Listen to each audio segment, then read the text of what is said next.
Assalamualaikum warahmatullahi wabarakatuh. Waalaikumsalam warahmatullahi wabarakatuh. Alhamdulillahirobbilalamin. Ibu ucapkan selamat dengan kalian sudah naik ke kelas 9. Pelajaran kita kali ini langsung ke bab yang pertama dengan konsep sistem reproduksi pada manusia.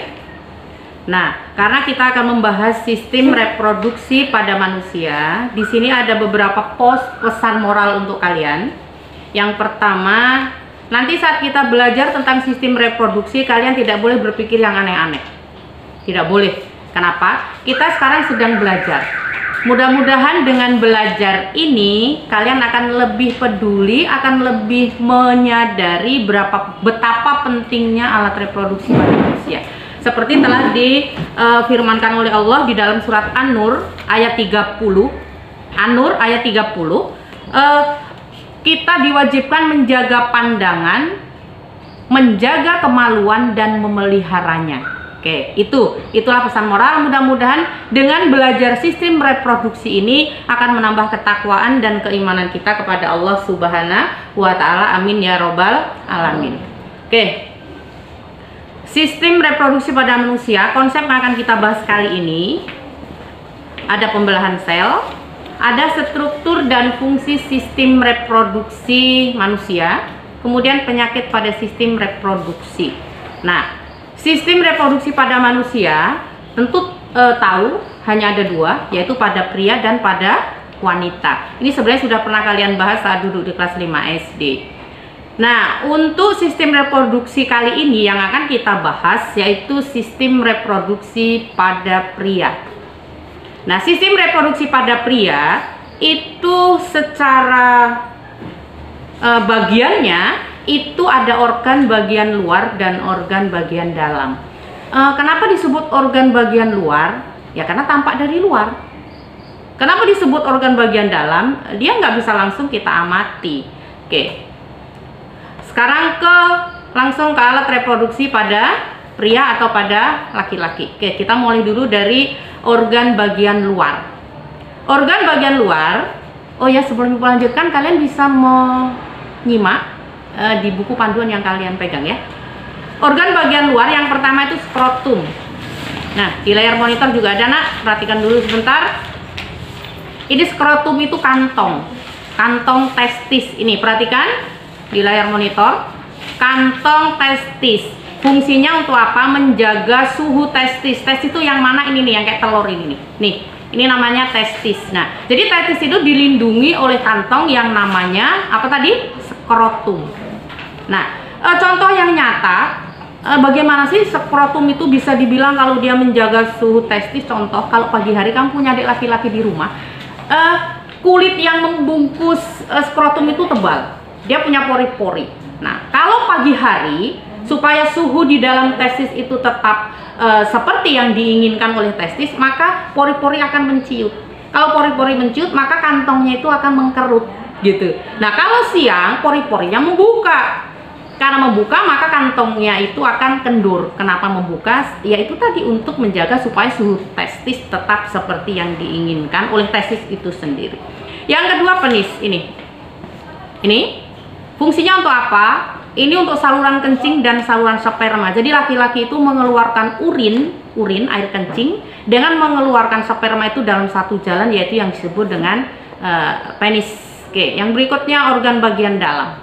Oke, perhatikan, nanti di rumah bisa kalian simak kembali. Yang pertama testis. Ini, perhatikan, ini kalau evaluasi sering yang muncul gambar. Nah, testis itu ini, telur ini.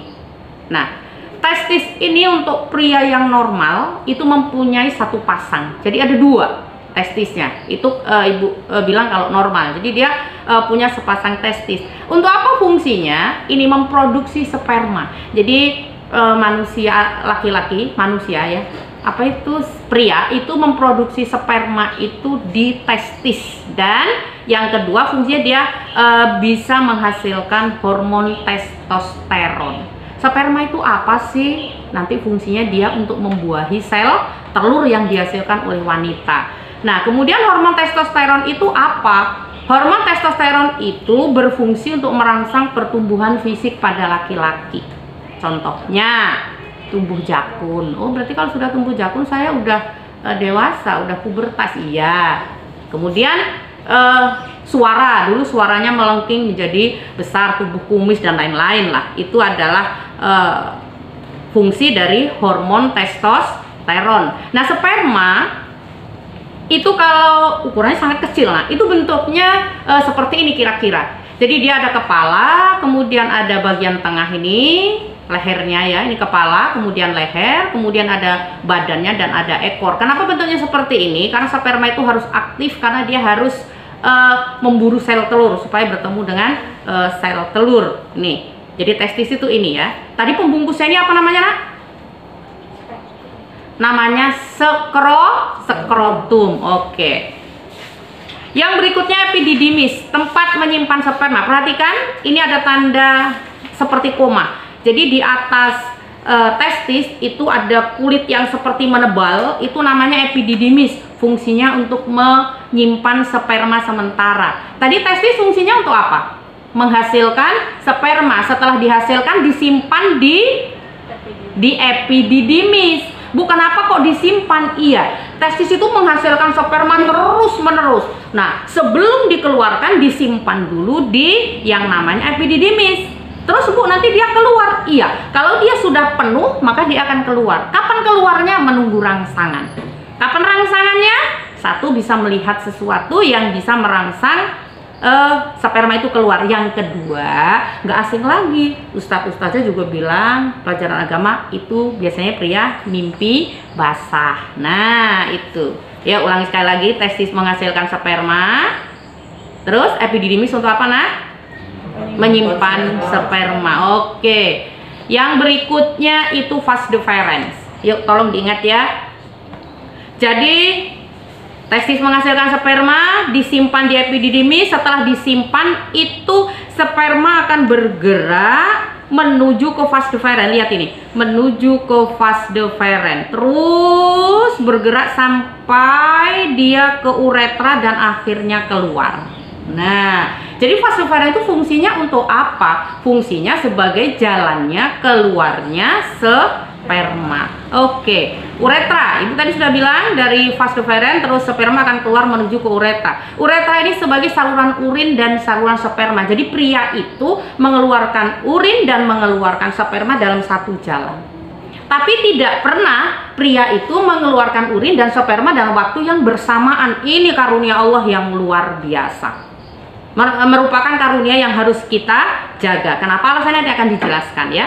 Yang berikutnya vesicula seminalis. Perhatikan, ini kalau evaluasi pembelajaran kalian suka bingung memilih antara vesicula seminalis dengan kelenjar prostat. Lihat sini, ini vesicula seminalis. Ini kelenjar yang letaknya di belakang ini. Ini kantong urin, Nah. Dia kantong urin, kantong kemih ya gitu, kantong untuk menyimpan urin. Beda, tapi bukan di sini prosesnya, itu nanti ada di proses ekskresi. Jadi di belakangnya kantong urin itu ada vesicula seminalis. Ini merupakan kelenjar. Dia menghasilkan cairan yang mendukung kerja dari sperma itu. Ya, apa saja yang dikeluarkan, cairannya bersifat basah. Basah itu alkali, dulu di kelas 1 sudah belajar. Kemudian menghasilkan fruktosa, kemudian hormon prostaglandin dan protein pembekuan. Inilah yang bisa mendukung kerja sperma. Kenapa sih Bu kok dia harus bersifat basah? Karena apa, Nak? Urin yang keluar melalui uretra itu, sisa-sisa urin itu mengandung asam. Nah, sperma itu kalau terkena asam dia mati. Supaya nggak mati, maka sisa urin yang ada di dalam uretra itu harus dibersihkan. Itu. Yang berikutnya kelenjar prostat. Ini dia kelenjar prostat nih. Nih, awas, kelenjar prostat. Ini merupakan pertemuan antara vas deferens, ini vas deferens, nih saluran ini, dengan ductus ejaculatory, saluran di sini. Nanti kamu perhatikan yang ada di buku, ada di situ, Nak ya. Nih, namanya kelenjar prostat. Untuk apa fungsinya? Mengeluarkan, ini sama-sama kelenjar seperti vesicula seminalis, mengeluarkan cairan keputih-putihan juga bersifat alkalis. ya, pH-nya 6,5 sehingga dapat menetralkan keasaman sisa urin yang sudah Ibu jelaskan di depan tadi. Oke, yang berikutnya kelenjar Cowper. Kelenjar Cowper ini atau bulbouretra. Ini dia di bawah kelenjar prostat nih ya. Tuh. Fungsinya untuk apa? Melindungi sperma dari asam urin urin yang bersifat asam yang tersisa di uretra. Di depan tadi sudah dijelaskan.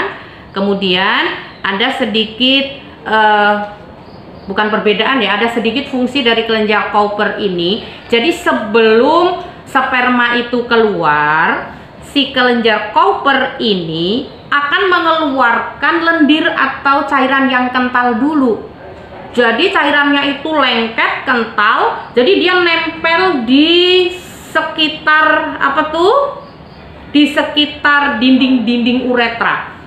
Jadi melapisi. Jadi di sini seperti selang begitu. Nah, nanti si kelenjar Cowper itu mengeluarkan lendir yang kental nempel di sekitar dinding-dinding uretra sehingga amanlah sperma itu keluar. Sudah ada yang membersihkan sisa urin, ada yang melapisi apa tuh dinding luarnya, jadi sempurna. Sudahlah sperma itu tidak sama sekali bercampur dengan sisa urin, jadi aman ya, dia tidak akan mati karena asamnya sudah benar-benar tidak ada di situ. Nah, dari sinilah agama kita mengajarkan apa sama-sama keluar dari satu tempat tapi ternyata urin itu najis. Tapi kalau sperma tidak. Jadi misal ya, kain kena air kencing kamu pakai sholat, najis, tidak boleh. Tapi begitu kain itu kena sperma, kamu nggak tahu sih kalau itu ada sperma kena gitu, kamu pakai sholat tidak apa-apa. Tapi biasanya kita risih, jadi kita ganti. Itulah bedanya ya. Karena itu tadi sperma dengan urin keluarnya tidak akan pernah bersamaan. Oke, ada yang bertanya sampai di sini? Ada yang bertanya? Ya. Kenapa kelenjar prostat dapat prostat membesar dan menyebabkan salutnya buang air kecil? Kenapa kelenjar prostat bisa membesar ya? Ya, dan menyebabkan sulitnya buang air kecil. Dan sulitnya buang air kecil. Oke, bagus benar pertanyaannya. Lihat di sini kelenjar prostat itu ini ya nak nih, lihat nih. Yuk perhatikan. Ini kelenjar prostat. Nah, perhatikan ini kelenjar prostat. Terus ini adalah saluran yang menuju ke uretra. Perhatikan. Ini kelenjar prostat. Iya kan? Ini kelenjar prostat. Kelenjar prostat itu ada di sekitar ini nih. Apa ini? Uretra. Jadi kalau kelenjar prostat ini terinfeksi, mungkin apa ya, sakit karena ada virus, ada bakteri, dia luka, maka dia akan membengkak. Karena dia membengkak, ini membengkak, maka karena membengkak dia bisa mengganggu uretra itu. Jadi saluran uretra terjepit oleh prostat yang membengkak tadi. Karena terjepit, ya susah mau buang air kecil itu. Jadi supaya bisa buang air kecil, ya Allah, nah ini harus diselang dari uretra sampai tembus ke sini, dimasukkan selang oleh tenaga medis supaya urin yang tertahan di uretra di sini, di ureter namanya, di ureter ya, itu bisa terus keluar sampai ke uretra itu. Jadi prostat itu bisa luka, bisa infeksi, bisa bengkak. Maaf ya, jangan berpikir yang tidak-tidak. Nanti kalau sudah menikah akan tahu. Jadi kalau sudah menikah, dia sering menahan untuk mengeluarkan sperma, itu juga bisa berpengaruh di sini. Dan nanti bisalah dikonsultasikan dengan dokter. Itu hanya sekilas mungkin jawaban sedikit saja dari ibu. Jadi itu jawaban dari ibu ya. Itu nanti kalau kurang puas bisa setelah pembelajaran kamu bisa tanya lagi. Tuh, gimana? Paham? Paham. Oke. Ada lagi? Yuk. Apa hubungan kencing duduk dengan lancarnya buang air kecil? Kencing duduk dengan lancarnya buang air kecil. Oh, kencing duduk dengan lancarnya buang. Maksudnya kita posisi kencingnya duduk. Kencing duduk. Kalau perempuan itu kan ini keseringan duduk gitu. Katanya kan kalau perempuan tidak ada kena prostat gitu.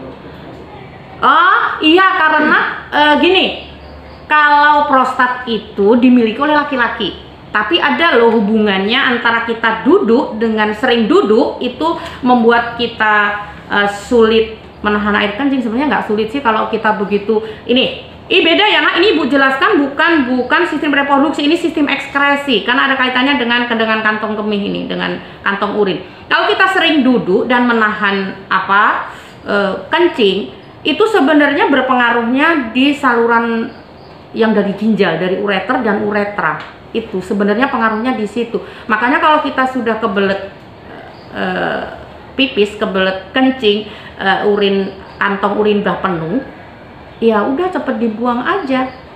Karena nanti kalau kita tahan, dia ada penyumbatan, ada pengkristalan. Nah, yang nyumbat itulah nanti yang buat kita kencingnya kalau udah kebelet banget gitu, kencingnya sedikit-sedikit gitu ya. Jadi nggak baik kita menahan-nahan urin karena takutnya terjadi pengendapan atau pengkristalan. Itu beda, bukan di sistem reproduksi. Itu dibahas di sistem ekskresi ya. Oke, bagus. Yang lain? Cukup? Oke.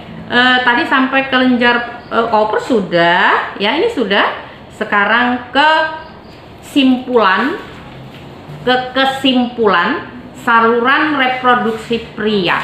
Ya, coba yuk kita simpulkan. Ada saluran itu bahasa keren, bahasa saya ini bahasa kerennya lah, itu tubulus ya. Jadi nanti kalau ada yang bilang tubulus, kamu langsung ngecunnya ke saluran. Oh gitu, tubulus saluran.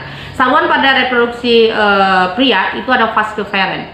Ingat nggak vas deferens tadi yang fungsinya untuk membawa sperma dari epididymis, dibawa ke vas deferens. Kemudian ductus ejaculatorius, ini. Nah, ini yang membawa sperma dari vesicula seminalis menuju ke uretra. Kemudian uretra, saluran pembuangan untuk mengeluarkan urin dan mengeluarkan sperma. Sudah, ini hanya 3 ini saluran pada reproduksi pria. Kesimpulan yang berikutnya tentang kelenjar reproduksi. Ada kelenjar prostat, ada kelenjar Cowper, dan ada kelenjar yang dihasilkan oleh vesicula seminalis. Ini dia gambarnya di pustaka kalian juga ada, tinggal diulang lagi di rumah. Kemudian jalan keluarnya sperma. Yuk, angkat tangan yang bisa jawab, sebentar aja waktunya, soalnya nggak boleh lama-lama. Testis untuk apa tadi? Angkat tangan. Testis. Kurang benar. Testis. Iya, menghasilkan sperma. Epididymis yang ada di atasnya kayak koma tadi, menyimpan sperma. Vas deferens. Udah dari disimpan, diapain tadi? Disalurkan. Vesicula seminalis menghasilkan kelenjar menghasilkan kelenjar yang membantu mengaktifkan sperma. Kelenjar prostat menghasilkan kelenjar yang bersifat asam, dibantu oleh kelenjar Cowper. Akhirnya sperma keluar melalui uretra. Kira-kira sudah paham? Paham? Oke, sedikit lagi anak tentang spermatogenesis. Spermatogenesis itu proses pembentukan dan pematangan sperma pada testis. Jadi sperma itu dibentuk loh oleh laki-laki, nggak tiba-tiba muncul. Kapan mulai terbentuk? Saat kalian mulai puber. Kapan itu? Saat kalian mimpi basah. Nah, mulai disitulah kalian diri kalian akan mulai membentuk yang disebut dengan sperma. Ini epididymis nak, dan ini testis. Kalau dibelah gitu ya, ica-ica aja lah, dibelah gitu, jangan dibayangkan beneran belah. Testis itu yang kayak telur tadi loh, ini kayak telur tadi, ini yang kayak koma tadi, ini epididymis yang untuk menyimpan sperma. Itu kalau dibelah, penampang lintangnya seperti ini. Isi di dalamnya itu pembuluh-pembuluh yang dan tubulus atau saluran yang sangat kecil begini. Nah, ini diambil lah misalnya salah satu tubulus atau saluran yang kayak selang itu diambil. Kemudian dipotong secara melintang, selang dipotong. Jadi seperti ini kira-kira penampangnya. Nah, seperti biji apa sih, buah apa yang di biji-biji kayak begini ya. Kemudian ini di zoom. Nah, di zoom tuh jadinya seperti ini. Itu ada di dalam diri kalian loh yang pria nih, seperti ini. Nah, pembuluh-pembuluh, saluran-saluran itu ada di dalam epididymis. Kemudian kalau dipotong sekali lagi saluran itu di zoom jadinya seperti ini. Nah, di dalamnya itu ada yang disebut dengan spermatogonium. Awal dari mulai akan terbentuknya sperma.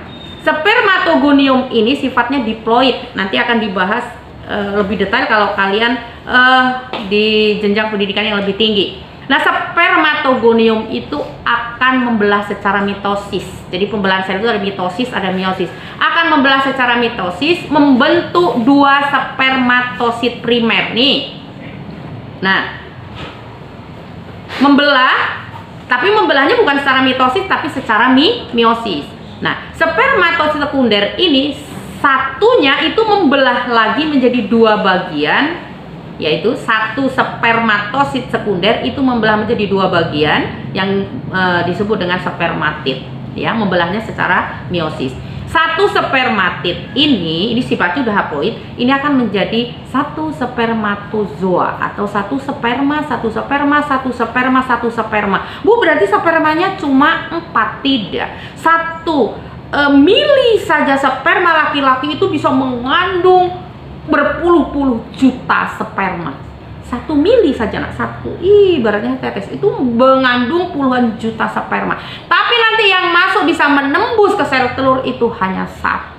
Jadi kalian itu adalah, kita semua itu manusia istimewa yang memang benar-benar ditakdirkan oleh Allah untuk menjadi hambanya Allah. Jadi jangan kamu menjadi anak-anak yang tidak baik, karena memang ini spesial kita dilahirkan di muka bumi ini.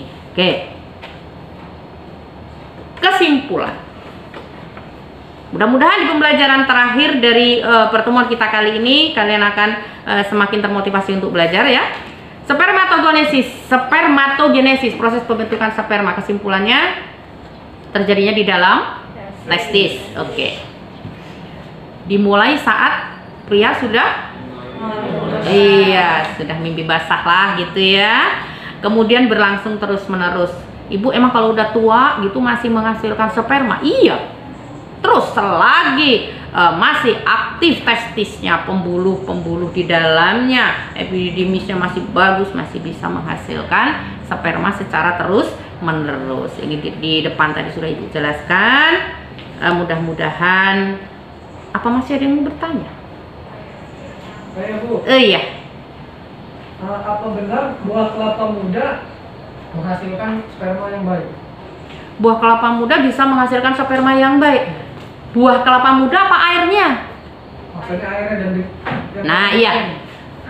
Kelapa yang masih muda beserta airnya, yang masih kayak ingus itu ya, itu kalau kalian jus, apalagi ditambahkan dengan kurma, itu bisa meningkatkan imun. Dan salah satunya, mohon maaf Ibu lupa namanya, nama kandungan di dalamnya, itu bisa menambah vitalitas seorang pria.